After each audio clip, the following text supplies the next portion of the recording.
আমাদের পরম আধ্যাত্মিক গুরু বীর সন্ন্যাসী নরেন্দ্রনাথ দত্ত ওরফে স্বামী বিবেকানন্দের জন্ম দিবস উপলক্ষে একটি ছোট্ট আয়োজন, যদিও ছোট্ট আয়োজনই বলছি, কিন্তু এত অঞ্চলের এই বেলগড়িয়া গ্রামবাসীর পক্ষে এটাই যথেষ্ট বড়। এর জন্য বিশ্বনাথ সূত্রধরকে অবশ্যই ধন্যবাদ দিতে হবে যে তার উদ্যোগে এত বড় একটা অনুষ্ঠান হতে চলেছে।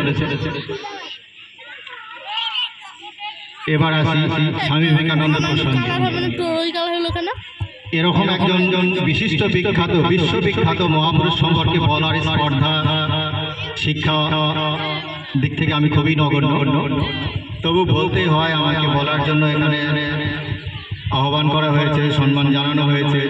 এরকম একজন বিখ্যাত মহাপুরুষের সম্পর্কে বলতে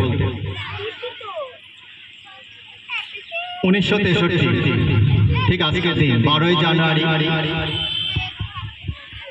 এই প্রাণ পুরুষ বীর সন্ন্যাসী চির যুবক নরেন্দ্রনাথ দত্তের জন্ম হয়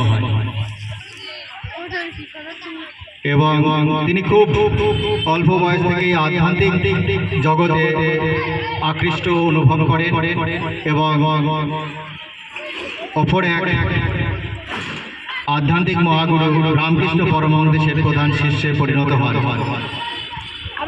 পরবর্তীকালে বিবেকানন্দ ভারতীয় যুব সমাজকে, শুধু ভারতীয় বললে ভুল হবে, বিশ্ব যুব সমাজকে শিক্ষার আলোর দিকে, যুক্তিবাদী শিক্ষার আলোর দিকে এগিয়ে নিয়ে যেতে সাহায্য করেছে।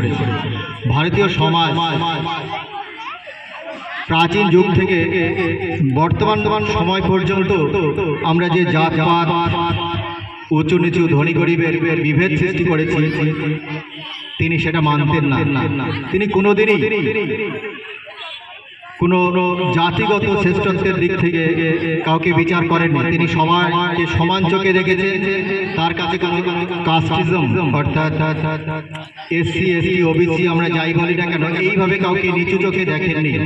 সেই শিক্ষায় আমরা পেয়েছি, আশা করি তোমরাও তাই পাবে। মানুষকে তার পেশা, তার পোশাক দেখে বিচার করবে না।